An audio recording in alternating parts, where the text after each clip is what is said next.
Graça e paz, pessoal. Bom dia. Bom dia que o galo já cantou. Você está feliz? Está feliz com Cristo? Que bom. Seja muito bem-vindo ao canal. Todas as manhãs tem um devocional, uma reflexão aqui na Palavra de Deus. Em média 10 minutinhos, então dá para ficar comigo até o final. Já se inscreva aqui durante o vídeo, curte, comenta e ao final compartilhe a mensagem. Isso ajuda muito o YouTube a dar mais relevância ao vídeo e a levar a palavra mais adiante. Amém? Que bom. Então, hoje estamos no Evangelho de Mateus, capítulo 21, versículo 12. Jesus entrou no templo e expulsou todos os que estavam ali comprando e vendendo. Derrubou as mesas dos cambistas e as cadeiras dos que vendiam pombas. E lhes disse: está escrito, a minha casa será chamada casa de oração, mas vocês estão fazendo dela um covil de ladrões. Os cegos e os mancos aproximaram-se dele no templo e ele os curou. Mas quando os chefes dos sacerdotes e os mestres da lei viram as coisas maravilhosas que Jesus fazia e as crianças gritando no templo, Hosana ao filho de Davi, ficaram indignados e lhe perguntaram: não estás ouvindo o que essas crianças estão dizendo? Respondeu Jesus: sim, vocês nunca leram? Dos lábios das crianças e dos recém-nascidos suscitaste louvor? E deixando, saiu da cidade para Betânia, onde passou a noite. Amém. Então Jesus purifica o templo e ele retira todas as pessoas que estão comprando e vendendo ali os animais para sacrifícios e outras coisas também, né? Então, quando tem uma linha de pensamento e tem alguns motivos para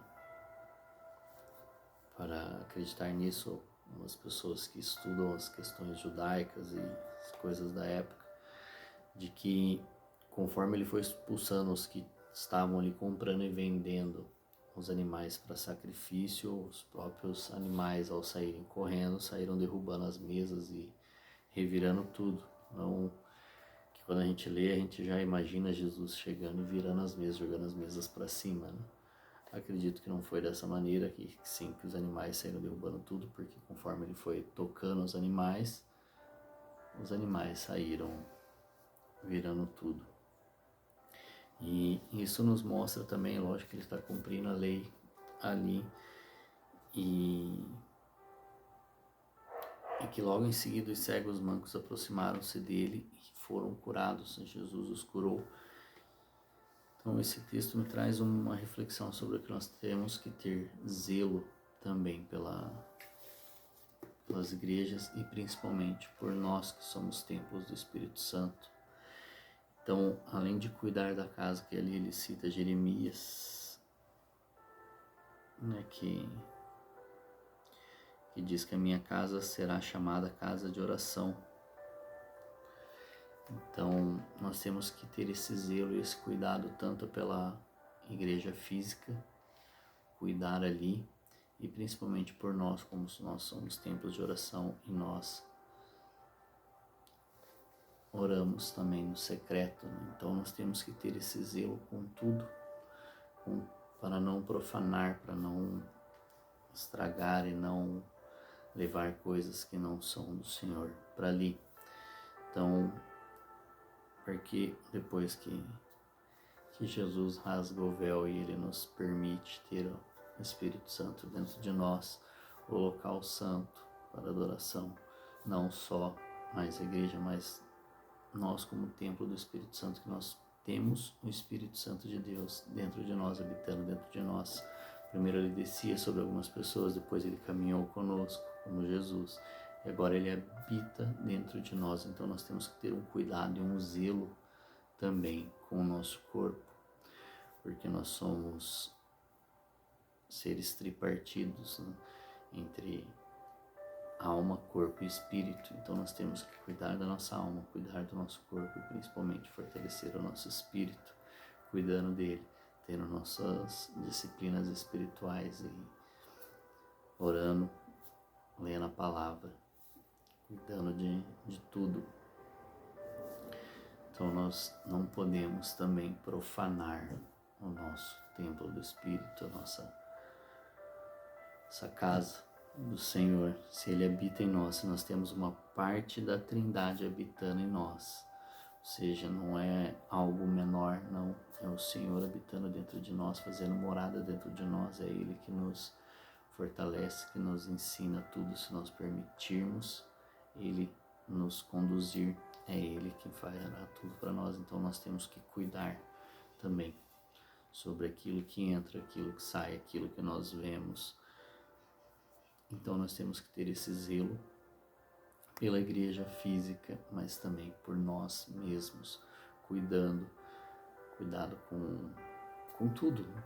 Com a alimentação, com a saúde do nosso corpo, com a saúde da nossa mente, e cuidando assim como nós temos que ter o zelo da igreja física, cuidando dela, mantendo ela arrumada, limpa, tem um custo, nós temos que auxiliar, entregar nossos dízimos, nossas ofertas na igreja, nós cultuamos, e nós temos que ter uma igreja local, toda pessoa tem que ter uma família espiritual para conviver, para ter comunhão, porque é assim vida na vida que nós nos afiamos e nós nos desenvolvemos.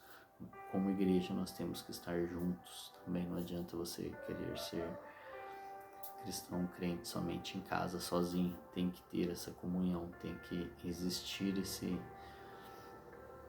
essa comunidade junto, você tem que se desenvolver em comunidade, ser ajudado, se esticar, ser obra do Senhor ali, e principalmente da igreja para fora também, mas hoje nós estamos falando do templo, então o templo físico e o templo corpo humano, também físico, mas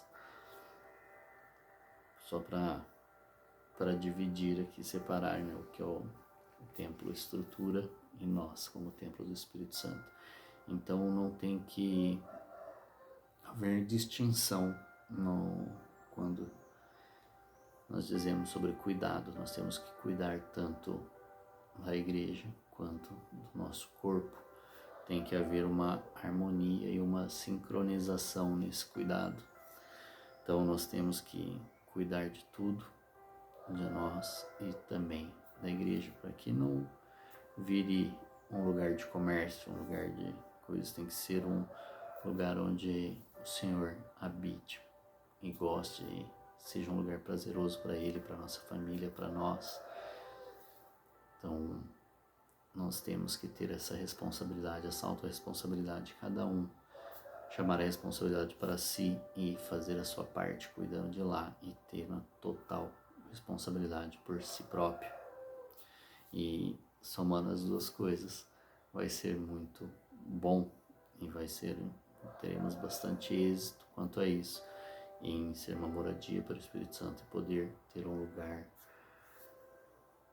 bem cuidado para cultuar ao Senhor durante a semana e em comunidade. Amém? Então, que isso nos traga sempre esse temor e esse cuidado com o zelo, com a casa do Senhor e com o nosso corpo. Amém? Então, que Deus te abençoe. Um forte abraço, um grande beijo no seu coração e até amanhã.